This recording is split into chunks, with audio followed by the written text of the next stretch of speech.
If you're new here, I'm really excited, truly, that you're here this morning. And if you want to stick around, I'd love to meet you afterwards and just chat with you. So last Sunday, I began a new series of sermons called Walking Sunlit Fields, journeying from the dark woods of religion into the wide open spaces of the good and beautiful God. And yes, I'm aware that one part of that sounds pretty serious and kind of ominous, the dark woods of religion. But as I said last weekend, it's really the theology, the mindsets, and the projections of the modern church that have become dark enough that literally millions of people in American culture are simply headed for the exits. That's the reality. They're saying, I don't want to be a part of a community that's this judgmental. They're saying, I don't want to be a part of a Christianity so bent on fighting culture wars. They're saying, I don't want to be a part of a community that refuses to talk about so many important questions. That's one of the things I became aware of during what I call the sort of pandemic cultural upheaval years, that few years that we all are now a blur and that we partially would maybe like to forget. I became very aware in the Christian community that a lot of the big issues that came up, it wasn't just that people had different opinions. It was a lot of Christians said, we don't need to talk about that because we all know what the story is. Boom, done. End of conversation. And people are saying, I hear that more and more from people. I don't want to be a part of a community where we can't have conversations about important questions. Speaking of which, are you in the mood for anything dangerous this morning? I just put on the calendar, is it October 4th, Kate? Friday evening, October 4th, I'm going to host a conversation here at LifeSpring for anyone who would like to come and have open conversation about how to navigate politics as a Christian in the current milieu. So, sounds dangerous, doesn't it? I mean, it'll be good. And we'll all be civil and we'll learn from each other. And God will help us think good thoughts. So, what's that? Am I hiring security? Well, if we were just steeped in the Old Testament, we'd say we have the Lord of the army of hosts, so he'll be our security. So, I'll give you an example of this, the perceptions that are out there these days. And this example is not the whole picture. It's not the heart of my message this morning, but I think it illustrates the point. About 3 weeks ago, Lynn and I were out to dinner with a very nice couple who happened to be wrestling with some of these things, these frustrations in the church and the mindsets of Christians and just all these kind of things. And the husband is a guy who has led in a large evangelical church. He has led small groups of teenage boys for years. So he gets a group when they're freshmen and he sticks with them and he's their small group leader all the way through their senior year. So we were talking about all these things that are going on in the church and the frustrations people have and the fact that people want to be able to ask questions and that they think maybe we've missed some things, important things as Christians. And so he was recounting the story that as he was coming to the end with this current group of guys he has, and they're getting ready to go off to college or off into life, he asked them in one of their recent gatherings, so these are a bunch of 17, 18-year-old young men who have grown up in church all their lives, and he said to them, so I'm curious, how are you guys feeling about following Jesus as you go off into, living the Christian life, staying on this Christian journey as you go off into, adulthood? And he said, almost to a man, they gave me the same answer, which this guy summed up for Lynn and I this way. He said, what they all basically said was, we find Jesus compelling and attractive, but we're not sure we want to be a part of a community that marginalizes this many people. That's teenage boys who grew up in church, unsolicited, saying, here's the struggle we're having with being in the community of Jesus. So I guarantee you now that no one ever stood up in that church and said, hey, I got an idea, let's marginalize people, right? Like, no one would do that, right? Of course not, but those young men observed it in the things people said, in the way the church talked about certain groups of people, in who was included and who was excluded, right? So one of the things I wonder about these days is, how did we get to places like that in modern Christian faith? A lot of people of faith, they're really disillusioned these days. And a lot of people outside the faith are finding Christianity, as they look at us as a very distasteful thing. And if you're not very aware of all that movement going on in church and culture, I would really encourage you to go back and listen to my message from last Sunday, because I kind of paint that picture like, hey, last Sunday was just like, hey, something's happening, and this is it. And I framed this series around a particular metaphor of thinking about Christian faith kind of like standing under the warmth and brightness of a beautiful sunlit day, walking sunlit fields, right? And I want to suggest to you this morning that at least in part we got to this crisis in modern Christian faith by standing under a different kind of sky than that. If you're familiar with the concept of a meta-narrative, if you've ever heard that word before, it's the idea that a lot of our smaller thinking, like the things we think and do every day, are kind of guided by our understanding of the larger story that we find ourselves in. So we have these overarching stories, and then the chapters we write every day, kind of, we make our decisions and we think our thoughts based on what we think the whole thing is kind of about. That's the meta-narrative. So I want you to think of two meta-narratives as two skies you could stand under. One I will call the sky of ultimate badness, and the other I will call the sky of ultimate goodness. Now I know that sounds a little goofy, but bear with me. Now many of us in our modern Christian thinking, we've come to operate under this sky of ultimate badness. And I'll explain that in a second, but I want to say that in a lot of ways it's not our fault, because like most meta-narratives, this one's been rolling along for a long time among Christians. And so for those of us who grew up in the church or came to faith somewhere along the way, we just kind of got rolled into the narrative that was already being told, like this is how it all works, this is what it's all about, this is what God is like, this is what the Christian journey is, all those kind of stories that are a part of that. So, now, the thinking I'm referring to when I say the sky of ultimate badness is the thinking that the number one thing you need to know about human beings, you, me, your kids, your neighbors, certainly your Uncle Stan, the number one thing you need to know about human beings is that they're bad. They're really bad. We're sinful through and through, and as a consequence, our relationship with God is defined primarily by the fact that in our natural state, we simply stand under the wrath and judgment of God. In theology, this is called the doctrine of original sin. And it teaches that you were born bad, and you were born on your way to hell before you soiled your first diaper. And what the modern Christian has been told is that the whole story about this is simply that the Bible teaches it. So why would we need to have conversations about it? End of story. But actually, as is often the case with both history and theology, there is more to the story. Have you ever heard of a guy named St. Augustine? Probably have. He was a prominent father of the church in the 4th century, so call that 1,700 years ago. Now, I like Augustine. I especially like younger Augustine, because I've read a lot of Augustine. When you get to older Augustine, he gets kind of cranky, and he starts advocating that the church hierarchy should literally execute heretics, cut their heads off and stuff. He gets kind of cranky when he gets old.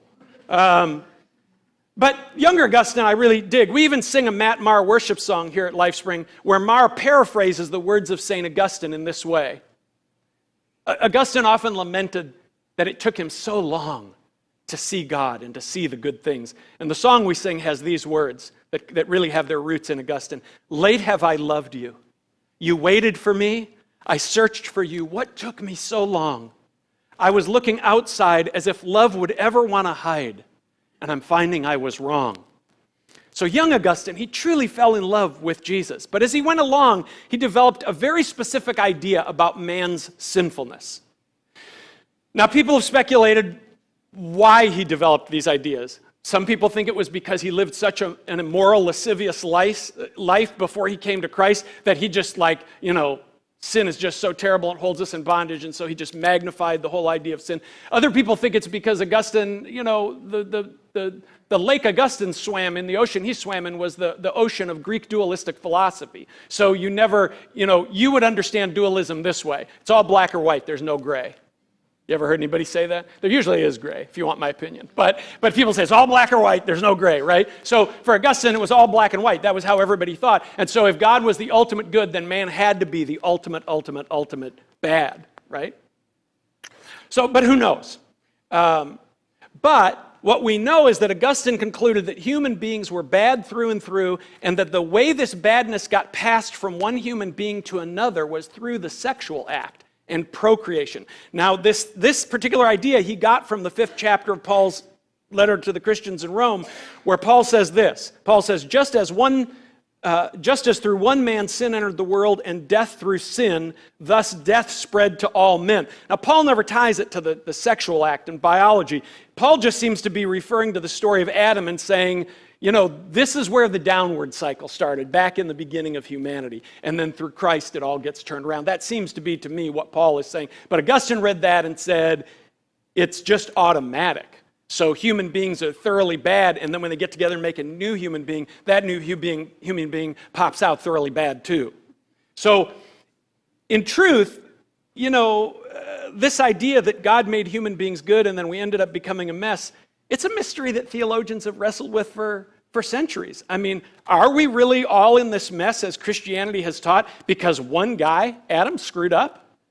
I've heard Christians joke geez, if he just wouldn't have, right? Like everything would be different. I mean, couldn't God have made that first guy a little smarter? Or with a little more willpower, for goodness sake, and avoided this whole mess, right? But people build whole theologies on this. The first guy just took a wrong turn and everything was going to be good. Paul actually speculates, the Apostle Paul speculates at the end of his, the 11th chapter of his Romans letter, that God actually allowed the mess to happen in and among human beings because God didn't really want robots, that God knew there needed to be this journey of human beings falling into confusion, darkness, if you will. We could use a lot of words for that. So that when God showed them his love and mercy, even when they were far away, even when they were messed up, that they would awaken to this. They would awaken to love and they would awaken to God out of their own free will. And so Paul says in Romans 11:32, for God has allowed all men to fall into disobedience precisely so that he might have mercy on them all. It's like God wanted a great love story. Of course, Paul knows he's trying to peek behind the curtain, so he makes that statement in Romans, and then he kind of freaks out a little bit. He's like, did I just say that God did this so that, but I think God wanted a love story. But Augustine read all this a very particular way. But I'm kind of digressing. Here's what I want to tell you. There's a legacy from St. Augustine's thinking. And you may not know it, but if you've been around conservative Christianity in any form, Catholic, evangelical, Protestant, whatever, you are heir to that legacy in St. Augustine's thinking. And here it is. In the 11th century, so 7 centuries later, St. Anselm said that because of original sin, because human beings were so bad, babies who died unbaptized would go straight to the fires of hell. In the 1500s, having read Augustine well, the Protestant reformer John Calvin taught that human beings are, quote, totally depraved. That's actually a doctrine in Reformed Christianity. It's a doctrine of total depravity. What's good about a human being? Nothing. What's bad about a human being? Everything, right? And Martin Luther, another reformer, having read Augustine well, said that human beings were nothing more than a pile of manure. Those are his words. And then in 1741, Jonathan Edwards, the famous Puritan preacher, preached his famous sermon, Sinners in the Hands of an Angry God, which for modern Protestants cemented the idea that human beings are so bad in their sinful state that they are just naturally bound for the fires of hell. Edwards literally paints the word picture in that sermon of God dangling sinners like a spider over the flames, because that's what the spider deserves. So we might call all of this that I've just described to you historically the formation of the modern Protestant imagination about the nature of man. And if you've been around church in your life, you're probably heir to that thinking that says this is the sky we stand under. It's a dark sky. It's nothing but woods and treetops and then dark clouds and everything is bad. Now, I know some of my fellow Bible lovers, they'll just think I want to be soft on sin, and they'll want to quote Romans 3 to me, where Paul gives a whole list of Old Testament quotations that say things like, there are none who do good, there are none righteous, no, not one. But what people don't understand when they read passages like Romans 3, especially Romans 3, is Paul's not trying to do some big treatise on how bad sin is. He's actually trying to get his Jewish readers, who are looking down on his Gentile readers, to understand that they're in the same boat as the Gentile readers, that they're messed up just like their non-Jewish friends, that all of us are in the same boat, Jew, Gentile, man, woman, black, white, rich, poor, that whatever the struggle of humanity is gotten to us all. So what I want to suggest to you is that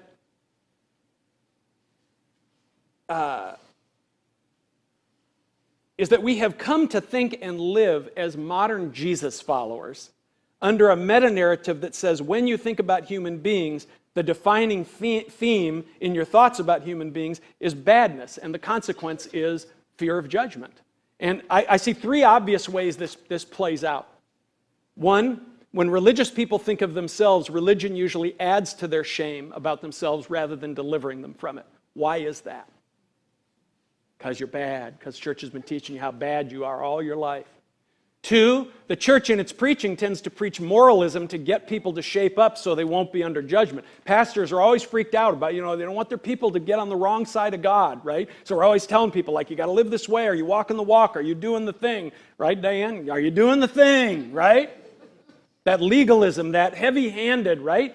Because if you, even though you're a Christian, you might just be like this far from slipping back under judgment. And then third, as Christians size up other groups of people, they often move quickly to a focus on what makes those people bad and what places them under God's judgment. Christians, often white Christians in America, do this to all kinds of groups of people, and then that easily slides us right into that us versus them mentality. Can I give you a pretty striking example of where this shows up? And I know you'll say it's extreme, that's all right, write me an email later. But do you know that in recent... I'm just kidding, don't write me an email. Unless you want to tell me I'm a great guy. No, seriously though, do you know that in recent decades, some of the most prominent Christian leaders in America, I'm talking people, if I said their names, you'd be like, I know that guy, that guy, that guy, and that guy, right? They're all famous. Have blamed everything from hurricanes to 9/11 on gay people, saying that their sin has put all of America under the lightning bolt judgment of God. Now, don't get hung up on my example.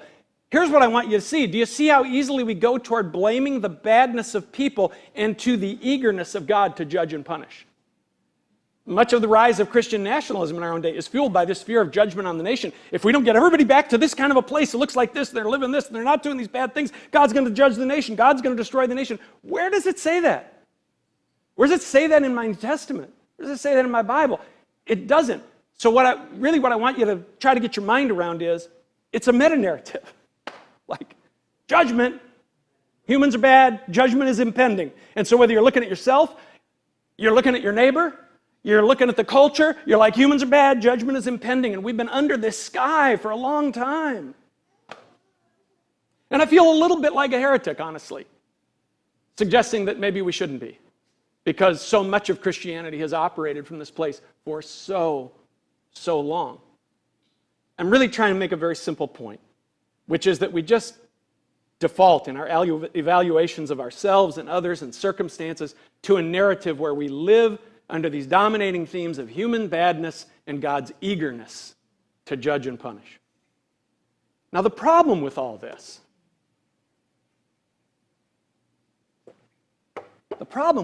is Jesus. He's a problem for this kind of thinking. I know some of you are thinking, Pastor Fran, when are you going to get to some Bible already? I'll do you one better. I'll get to some Jesus. When I say the problem with all this thinking is Jesus, what I mean is that when Jesus begins to mingle with people and go around teaching and doing his ministry, as I read the stories and his words in Matthew, Mark, Luke, and John, he just doesn't seem like he's standing under the same sky we've been trained to stand under. I might suggest that the sky Jesus sees us living under is significantly more sunlit.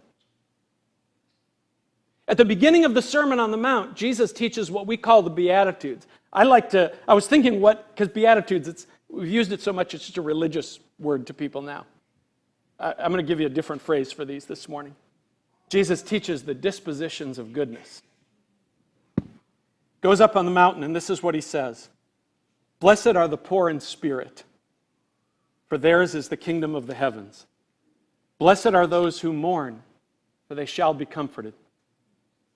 Blessed are the meek, for they shall inherit the earth. Blessed are those who hunger and thirst for goodness, for they shall be filled. Yeah. That's what I want to say when I hear that. Like, yes. See, I've been in this Christianity. I was in this Christianity for a lot of my adult life that said, if you said, blessed are those who hunger and thirst for goodness, your Christian brother was going to go, nobody's good. Don't forget it. Nobody's good. No, Jesus is just saying, like, blessed are those who come to the place where they actually hunger and thirst for the things that are good, right? For they shall be filled. Blessed are the merciful, for they shall obtain mercy. Blessed are the pure in heart. That means good motives. For they shall see God. Blessed are the peacemakers, for they shall be called the sons of God. Jesus does not stand up and say, now listen, you're all bad, and you're headed for hell, but I'm going to take the punishment for your sins on the cross. Now we'll get to that in a few weeks. So that the Father can bring himself to let you into heaven. Jesus doesn't say any of that.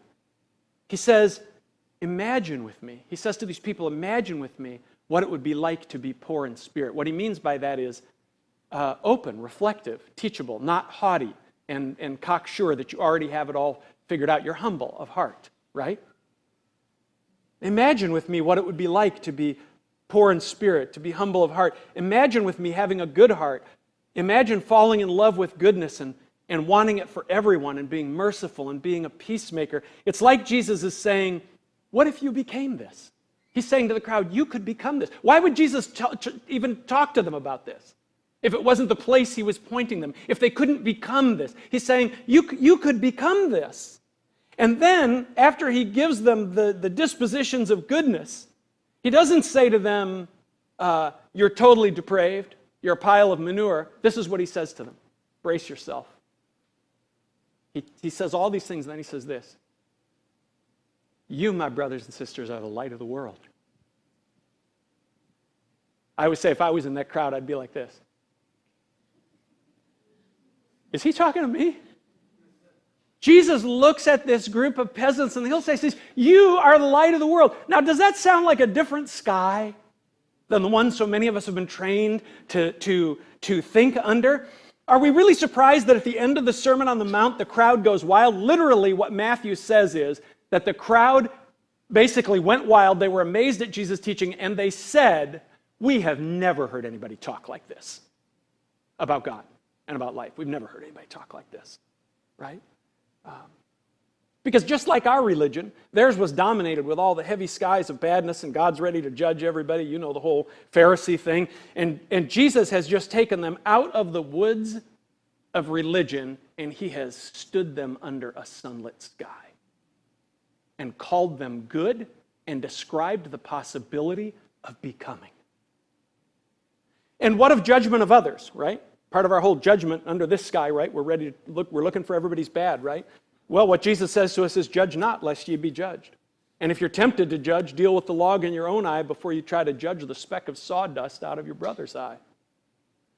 He says, you want to regard someone as your enemy? Okay.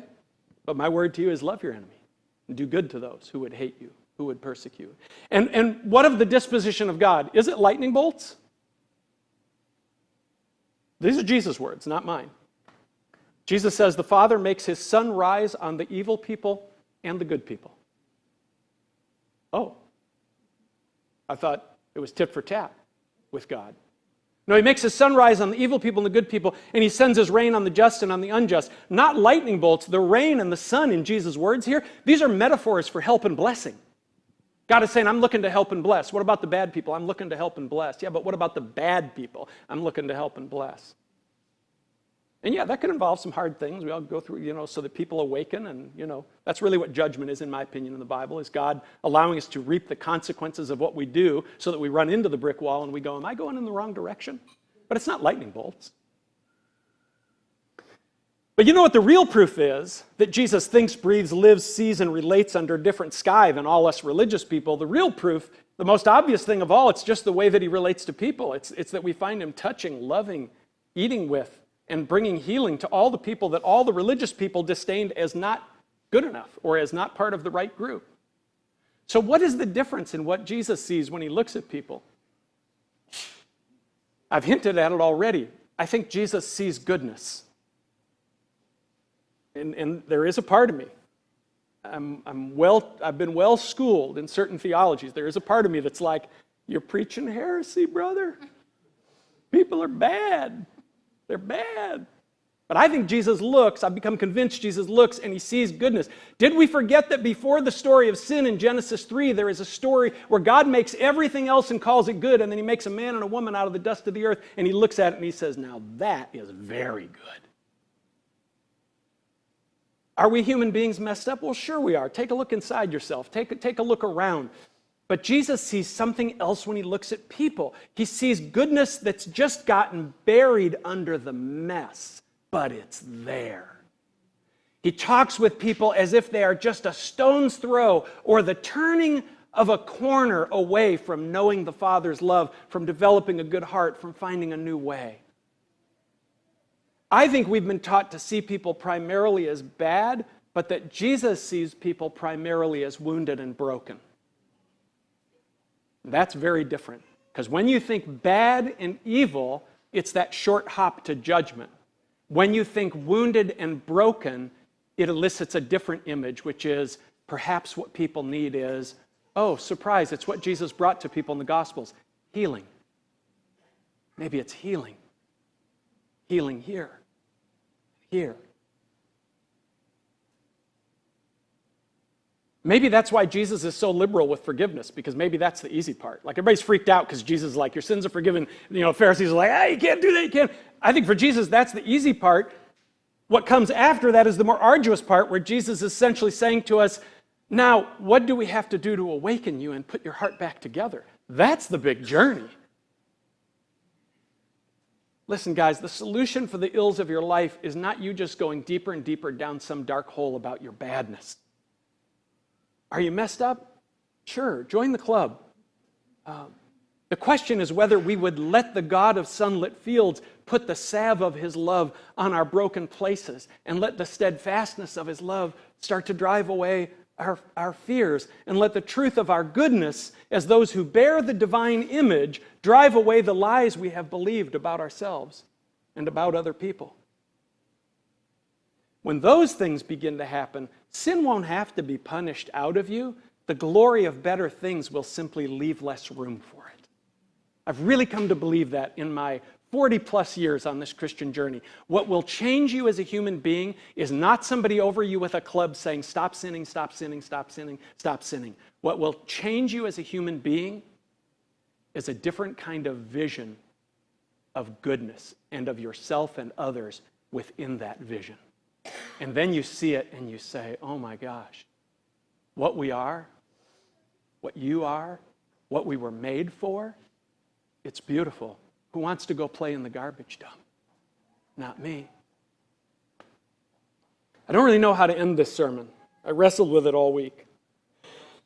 Except to tell you that for me personally in recent years, coming out from under that sky of ultimate badness in theological thinking, that judgment-obsessed sky, and standing in a place where I hear Jesus reminding me what I am and telling me that he's making all things new and enticing me with visions of a good heart and the good way, it has made an unbelievable difference in my life, in my journey.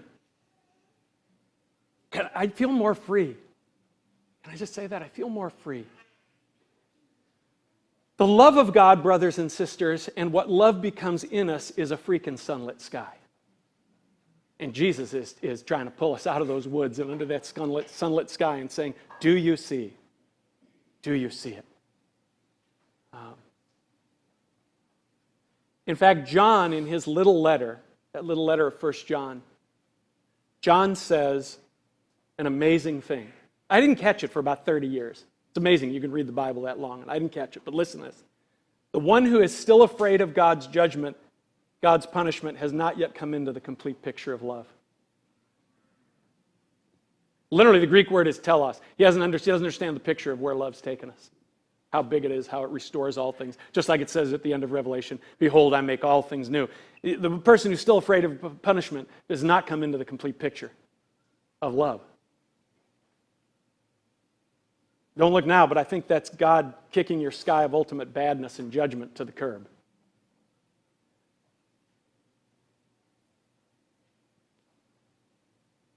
Okay, so here's how I want to end. If you'd indulge me,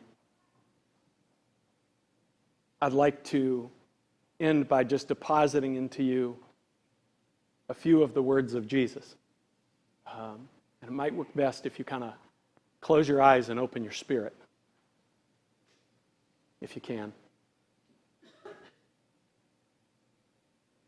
You've been taught for a long time that whatever God gives you, it's begrudgingly because, you know, you're not that great. And you probably don't deserve anything. That's really irrelevant. God doesn't care about that. All that really matters is the generosity of God's own heart. And so Jesus said to his friends, and he says to you this morning, the words of Luke 12:32. Do not be afraid, little flock. Do not be afraid, little flock, for your Father is pleased to give you the kingdom.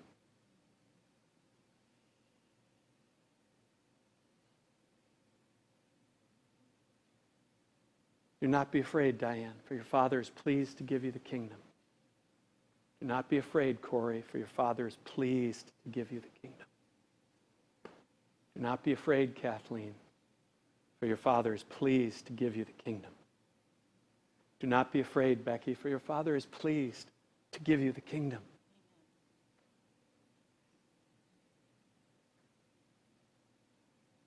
So, brothers and sisters, come. God is good, and He's beautiful, and He is love. So let us come and stand under sunlit skies. Amen.